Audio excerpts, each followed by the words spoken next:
Let me start by saying Merry Christmas to my American friends, and your day's probably just started.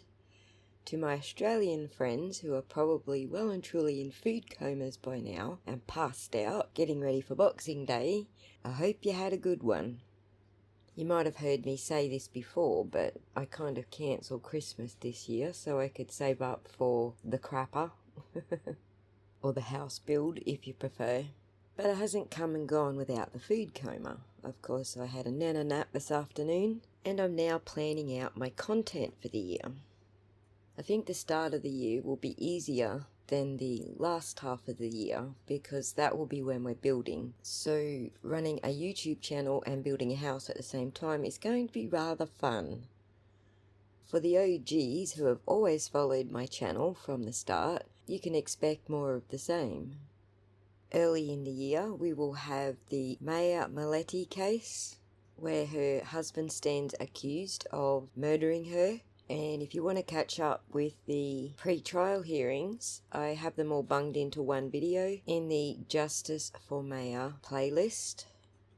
I'm not sure that I'm going to follow up on the Idaho 4 case, because, well, let's just say I'm not on the same page as many others, and that's probably going to get me in hot water again, just like the Delphi case did. There's also the Courtney Clenny case, I believe, is coming up early in the year. And we're desperately hoping for news on the Suzanne Morphew case. It seems like we'll have a new DA on the case, so that'll be a good start. Not sure what else is happening there, but hopefully we'll get some news on Suzanne Morphew's case, now that they have found her body. And for those who are new to my channel, for those who say, if you're not covering FKR, or only FKR, we're only here for FKR, then you're going to be sorely disappointed because I don't just cover FKR. Some of my gavel-to-gavel cases include, and you will find playlists for them, Depp v. Heard, which also covers evidence that was excluded from the case. We also did a deep dive into the Britney Spears story, which is far more interesting than what mainstream media covers, and includes one of my creative friends, BJ, and her findings. We also jumped into the Marilyn Manson story and the fake victims who have all queued up to cash in on his fortunes. And if you feel like going back that far, in 2021 I looked into the Missing West Boys case and I analysed the CCTV footage from that case, which I still believe to this day should have exonerated those people, but nonetheless, they were convicted. And I'm showing you all of this to demonstrate that I'm not just here for the FKR content. So, you can stop accusing me now. It's out there, I'm admitting it. I generally cover cases that I have an interest in. And I mean, how boring would it be if the creator that you watch doesn't have an interest in the subject that they're talking about? And this brings me to a whole bunch of other things that the FKR community seems to think it's okay to accuse me of. First of all, hiding things from them like my income. What or how I earn an income is none of your goddamn business. There's no disclaimer attached to the case that says if you're going to cover it, you have to disclose your income. So stop asking. It's none of your business. I've never held a fundraiser on my channel for Karen Read. I've promoted multiple other people doing fundraisers for Karen Read, and I've donated out of my own pocket. But what I spend my money on is not any of your business. So quit asking. My business arrangements with YouTube or X or Google is none of your freaking business.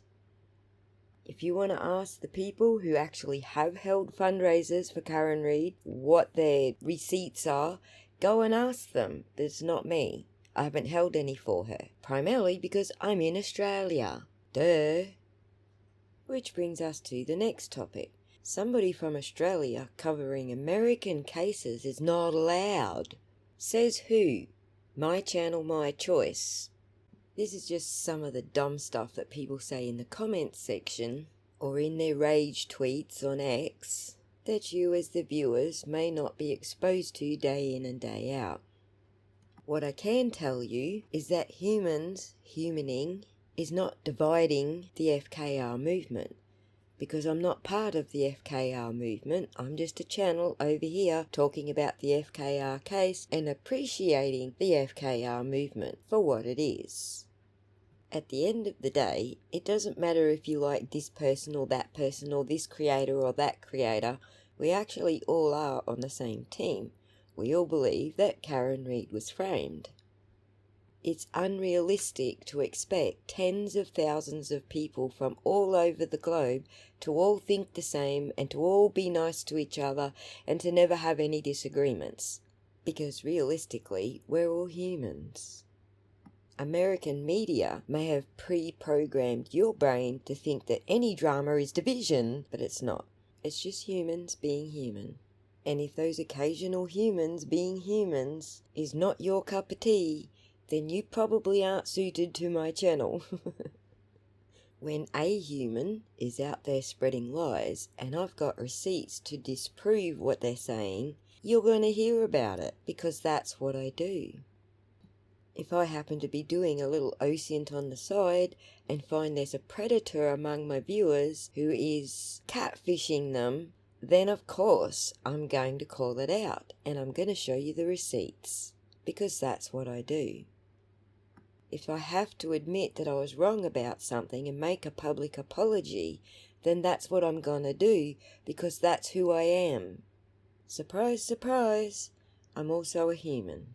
So, let's get on to some good news, like reaping the benefits of trying to be a good human.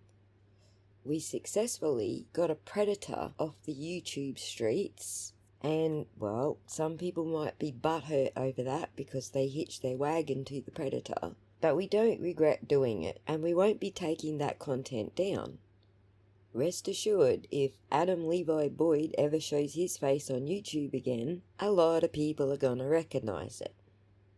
Also, recognizing that perpetuating the drama, as some of you call it, wasn't going to help the situation with Melly, and giving her voice back, which had been taken away from her by the Predator and his band of merry flying monkeys, actually resulted in less drama. Because Shorty and Melly have mended their rift, and the dozens of people on either side who are supporting their friend have also come together.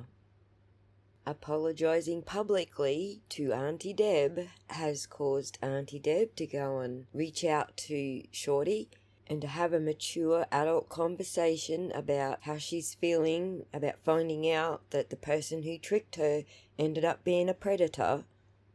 There's that. And also, Auntie Deb accepted my apology and got back to me and said, "It's okay, we're good, hun." On top of all of that, there are also a number of other people who have reached out to Shorty to make sure she's okay.